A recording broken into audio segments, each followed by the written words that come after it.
Mau Kang Deddy, mohon maaf loh. Jangan dibawa ini arena kemana-mana. Ya kan? Ini hukum, fakta. Tenang Pak, Bapak nanti akan mendapatkan waktu dan tempatnya di tempat yang tepat. Santai saja Pak, tak usah terburu-buru. Ya. Hari ini Bareskrim Mabes Polri menjawab keraguan publik. Apakah Pak Rudiana bisa dilaporkan? Calon wali kota, kedua calon gubernur, kemudian kemarin kita. Assalamualaikum warahmatullahi wabarakatuh. Gimana kabarnya semua? Semoga dalam keadaan sehat walafiat ya. Saya doakan semua sekarang dalam lindungan Allah Subhanahu wa taala. Ini semakin memanas ini ya. Kasus ini kok bukan setiap makin hari makin menemukan titik terang, tapi ternyata semakin hari semakin memanas. Kali ini Kang Deddy mau dilaporkan tuh ya. Mau dilaporkan oleh pengacara salah satu kemarin yang sempat juga kita bahas di video ini. Jadi sebenarnya alasannya apa sih sebetulnya Kang Deddy mau dilaporkan? Jadi kita saksikan satu persatu dulu ya sambil kita simak ya. Sebelumnya ini pernyataan Kang Deddy ya. Jadi gimana video sebetulnya? Ini dia. Hari ini Bareskrim Mabes Polri menjawab keraguan publik. Apakah Pak Rudiana bisa dilaporkan? Apakah pelaporannya akan diterima? Apakah akan diproses? Dan ternyata Bareskrim Mabes Polri menerima dan akan memproses. Untuk itu saya mengucapkan terima kasih pada Pak Kapolri, kepada Pak Kabar Eskrim atas upayanya membuka kasus ini seluas-luasnya agar masyarakat kita bisa mendapatkan keadilan yang terbuka. Jadi fokus hari ini adalah fokus melaporkan Pak Rudiana ke Mabes Polri. Dalam bahasa sederhananya, ya kan, kau yang berjanji, kau yang mengingkari. Biar tidak seperti itu ya. Kemarin kan siapa yang melapor silahkan aja gitu. Jadi benar juga kata Kang Deddy ya. Jangan kau yang berjanji, kau yang mengingkari lah ya. Itu dia ya. Jadi kesimpulannya bahwa dari semua mungkin investigasi yang sudah dilakukan oleh Kang Deddy ini, jadi memiliki kesimpulan bahwa F2N harus dilaporkan gitu ya. Harus dilaporkan. Biar clear lah masalah ini, biar tidak jadi blunder di mana-mana ya. Kita ke kolom komentar ya. Perkara mudah dibuat sulit ya, ini betul ya. Tinggal dibuka CCTV sama HP-nya Vina, selesai semua. Dari berlibat ya, betul juga ya. Itu sebenarnya yang dimau oleh para netizen juga mengenai kasus ini gitu ya. Agar gimana sebenarnya CCTV yang jadi permasalahan kemarin, yang jadi tuntutan masyarakat juga, dan HP-nya Vina. Tapi yang jadi masalah juga ini dari pihak Vina kok semakin menghilang juga ini ya. Itu dia. Ada juga dari siapa? Dari Gas 89 ya. Ini baru perjuangan untuk keadilan. Mana Bu Widya katanya? Cuma kor-kor aja di TikTok. Ada nanti. Kita akan videonya nanti di akhir ya. Ada juga nih ya dari Bang Adi ya. Bola panas kasus Vina ini ada pada Ibtu Rudiana katanya. Bener juga. Jadi pendapat netizen yang semua yang menonton juga begitu ya. Apalagi sekarang sudah ada tuh ya gembar-gebor katanya si Eki masih hidup. Jadi nambah tuh. Jadi dalangnya si Ibtu Rudiana katanya sama anaknya si Eki tuh katanya para netizen ya. Ada juga ini juga dari apa ini logonya ini. Secara Rudiana polisi kalau tidak melakukan hal menyinggung yang dituduhkan pasti akan diklarifikasi katanya. Diklarifikasi katanya ya. Ini malah diem, menghindar dan sembunyi. Aneh kan? Iya. Itu juga jadi pertanyaan masyarakat sebenarnya. Kalau ingin sebenarnya kasusnya cepat selesai, ya Rudiana harus klarifikasi, minimal klarifikasi lah tentang tuduhan-tuduhan yang dilakukan oleh netizen selama ini ya. Salah satunya keterlibatan beliau dan anaknya itu dalam kasus ini gitu ya. Itu yang diharapkan oleh netizen. Tapi saya yakin sih tidak seperti itu ya. Beliau kan aparat hukum, penegak hukum ya. Mungkin sekarang ini lagi masih terguncang ya psikologisnya, mengingat mungkin secara kita tahu juga bahwa anaknya beliau itu sudah termasuk dalam korban gitu pendapat beliau. Tapi netizennya menganggap bahwa masih hidup gitu. Sebenarnya harus diklarifikasi biar clear masalah ini, biar tidak lagi memakan energi dari semua netizen Indonesia ya tentang kasus ini gitu ya. Ini juga ya ada oknum pengacara yang kemarin membela salah satu yang disebut sebagai yang tahulah tentang kasus ini gitu ya, yaitu pasangan Pasren sama anaknya Kavi kalau tidak salah namanya. Tapi yang jadi masalah sebetulnya ini menyentil juga Kang Deddy untuk waspada gitu kan, memberi warning lah. Gimana video selengkapnya sebetulnya kita saksikan saja. Ini deh ya. Jangan semaunya, jangan ikut-ikutan. Ya, nanti suatu saat Anda terjerat hukum lah kalau ikut-ikutan. Mau Kang Deddy, mohon maaf loh. Jangan dibawa Andi Ariana kemana-mana. Ya kan? Ini hukum, fakta. Jangan cerita saya yakin saya bisa merekonstruksikan kejadian ini 2016 seperti sekarang. Itu kita asumsi dia. Oh, dia 2016 entah kemana. Oh, jangan banyak ngomong, silakan aja. Mau PK ngomong terus, ajukan aja PK. Mau jadi saksi PK ngomong terus. Ini membangun apa? Membangun opini, jangan, kasihan.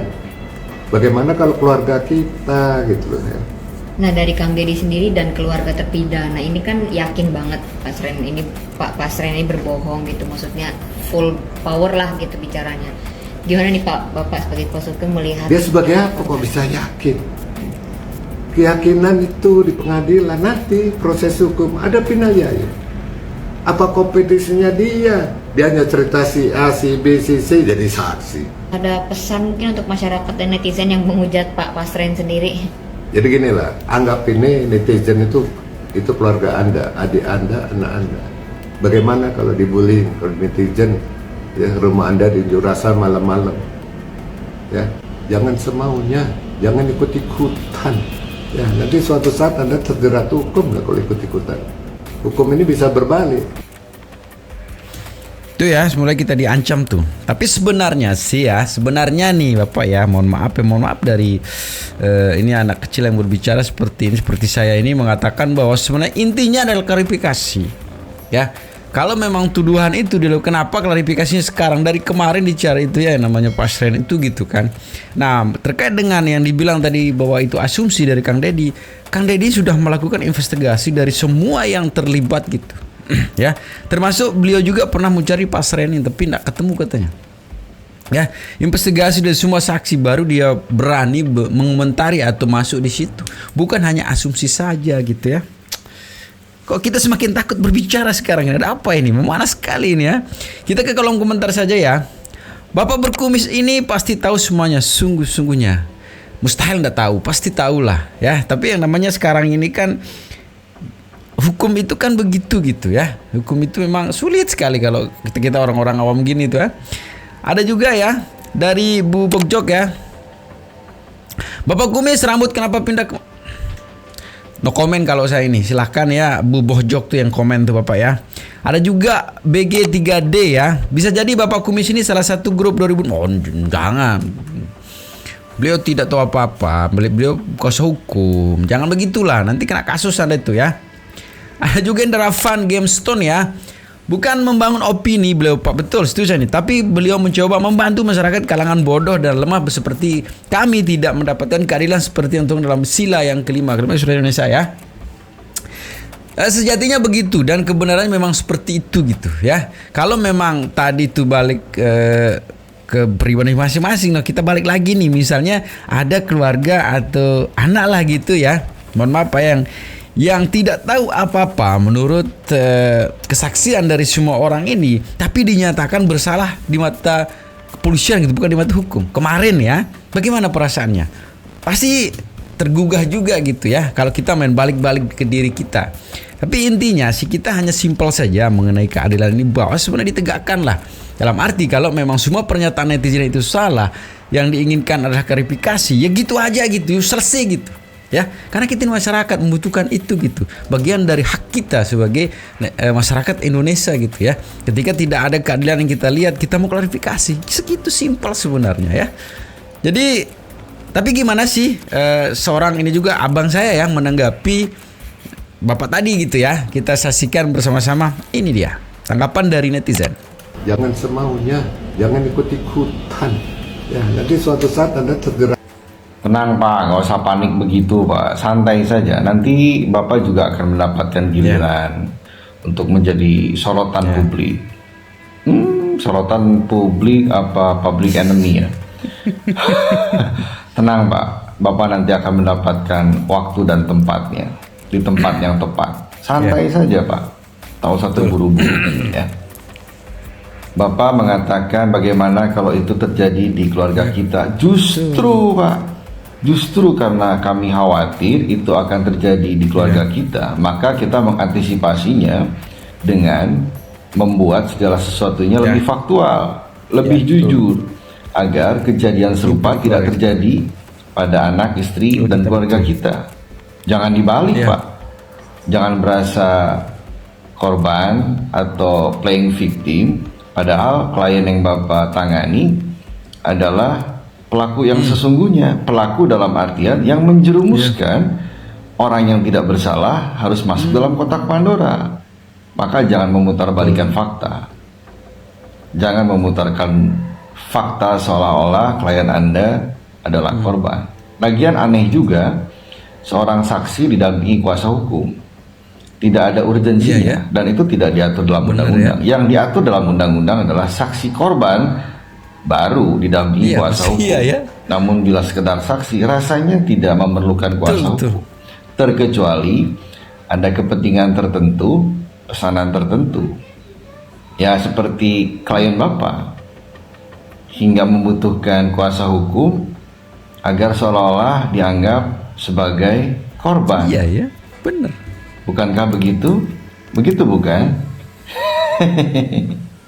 Apa yang dilakukan Kang Deddy dengan menginvestigasi secara mandiri, lalu bertemu dengan berbagai sumber, akhirnya merangkai sebuah cerita. Ingat, cerita yang berdasarkan kenyataan, bukan berdasarkan asumsi. Maka bila Anda menyampaikan hal tersebut seolah-olah asumsi, rasanya Anda harus mengamati dan mempelajarinya dengan baik agar tidak gagal paham. Asumsi itu sesuatu yang disampaikan secara pribadi namun tidak faktual. Namun apa yang terjadi atau apa yang dilakukan oleh Kang Deddy dan lain sebagainya itu bukan asumsi.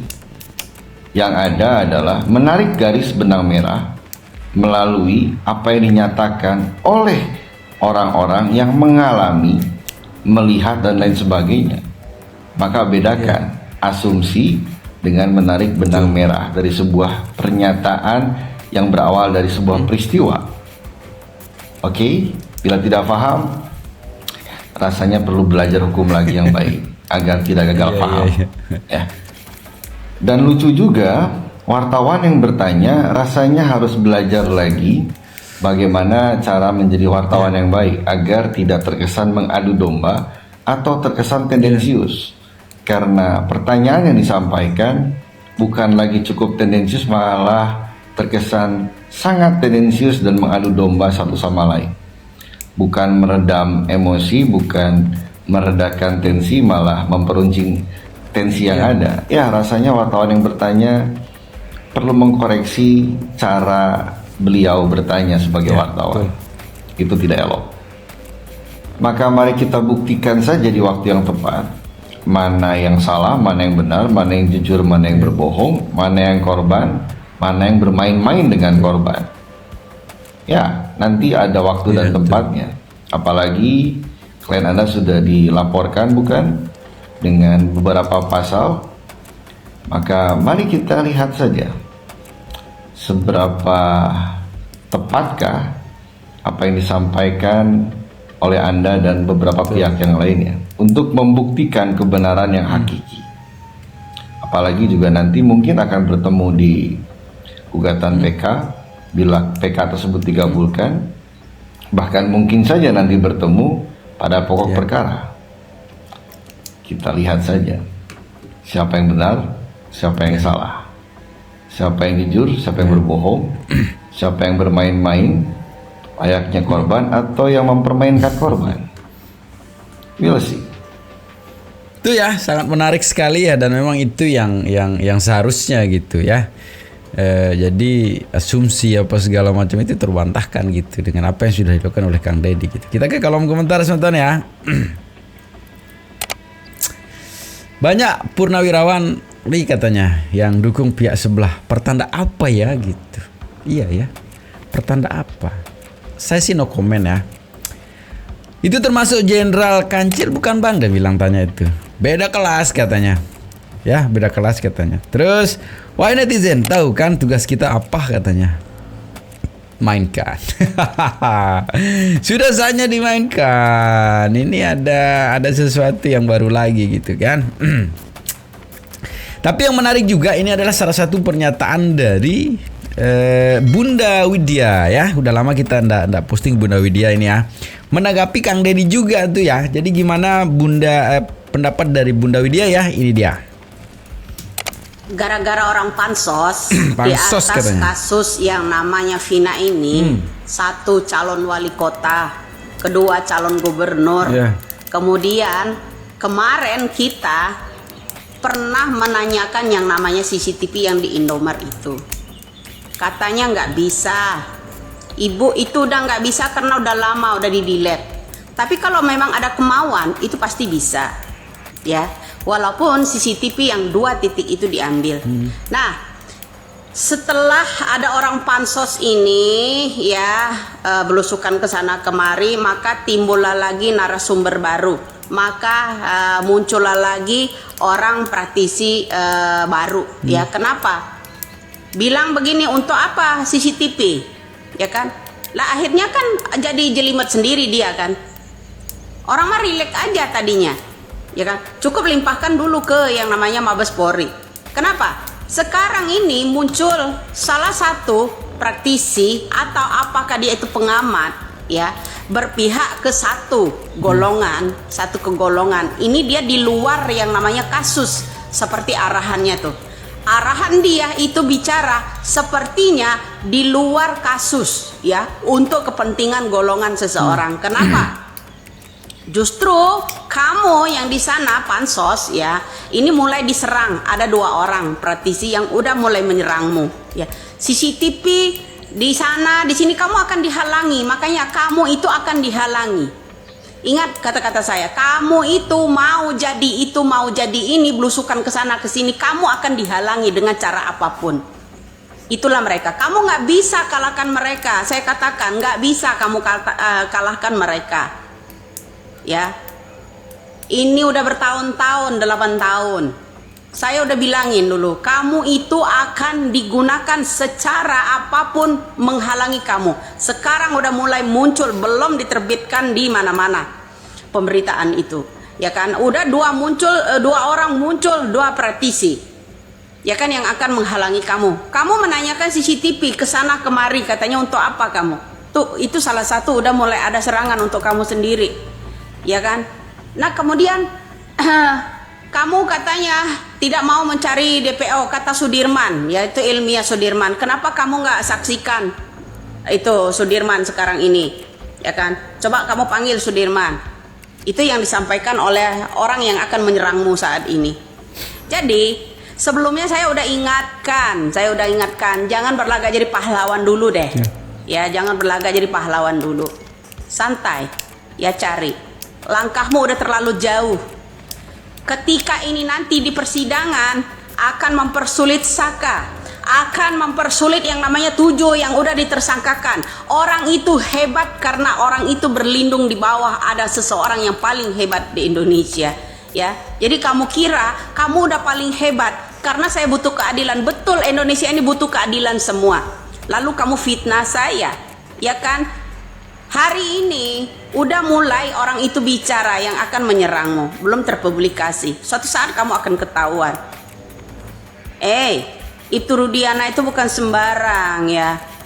Mereka DPO ini punya backingan besar yang akan menjerat dirimu sendiri. Ya, yang akan menjerat dirimu sendiri. Banyak pertanyaan orang kenapa kamu berbalik, itu urusan kamu ya. Tapi dulu saya udah ingatkan. Suatu saat kamu akan terlilit sendiri, akan memotong ekor diri kamu sendiri. Itu suatu saat. Ingat itu ya, pesan saya. Karena mulai orang ini akan menyerang dirimu. Strategi udah mulai dimulai lagi. Dirimu akan dibuat muter-muter lebih lanjut lagi dan orang-orang itu akan menyerang dirimu. Paham sampai di situ? Pejabat-pejabat lebih besar, lebih tinggi dari kamu. Orang yang sangat berpengaruh di Indonesia ini. Asal kamu tahu. Ya, jangan merasa hebat dirimu. Wah, pakai sayembara 300 juta, punya bukti. Yang penting itu Peggy Setiawan, Kuli Bangunan sudah bebas. Urusan kamu sekarang jelimet sendiri. Kita akan nonton dirimu sampai kemana. Yang jelas kami ingin membebaskan yang 7 itu berdasarkan bukti selanjutnya. Kalau saksi-saksi kamu ini nanti kamu kumpulkan akan melilit diri kamu sendiri. Mereka akan memerangi diri kamu sendiri. Suatu saat mereka itu didongkel oleh atasan mereka, apa yang harus kamu lakukan? Kamu sendiri yang akan dililit mereka. Itu, saya udah peringatkan itu jauh-jauh sebelumnya, sebelum Peggy Setiawan bebas. Saya berusaha melindungi, tapi kali ini enggak. Biarkan saja. 2 orang yang udah mulai menyerangmu, ya, di belakang sana. Udah 2 orang yang udah mulai menyerangmu. Ya, ingat itu. Tadinya saya pro sama Anda. Ya, sayembara sama konyol kamu itu. Tahu? Sayembara konyol. Suatu saat besok ini akan melilit dirimu sendiri dan menghalangi kamu sendiri itu. Ya, ingat, kata-kata saya itu simpan. Sebelumnya jauh-jauh hari saya udah ingatkan kamu. Ya, saya udah ingatkan Anda, jangan berlagak jadi pahlawan kesiangan. Ya, gebrak sana gebrak, nggak ada guna. Ya, sekarang kamu dipertanyakan sama orang kemarin, kamu nanyain itu nanyain masalah CCTV. Kamu ditanya balik, untuk apa CCTV?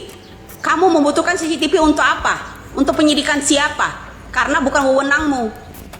Salam waras saja buat kamu di sana. Suatu saat kamu akan kelilit sendiri. Semakin menarik. Semakin menarik ya. Ini kita, kalau memang apa yang sudah dikatakan Bu Widya itu benar ya, kita tunggu saja sih ya. Tapi sebenarnya sih tujuan kita antara Bu Widya sama Pak Kang Deddy juga sama sebenarnya. Gimana sih sebenarnya yang 78 orang ini bebas gitu kan. Itu sebenarnya, tapi banyak yang berspekulasi bahwa Kang Deddy sama Bu Widya ini sudah berbeda haluan. Tapi prinsipnya sama saja sih sebenarnya. Kita akan terus ya. Kita terus pantau ini ya. Kita ke kolom komentar ya. Apa kata netizen? Kalau KDM saya percaya beliau kerja dengan mencari fakta katanya. Bukan dengan petunjuk tanpa bukti atau saksi katanya. Karena hukum itu harus terbuktikan gitu kan.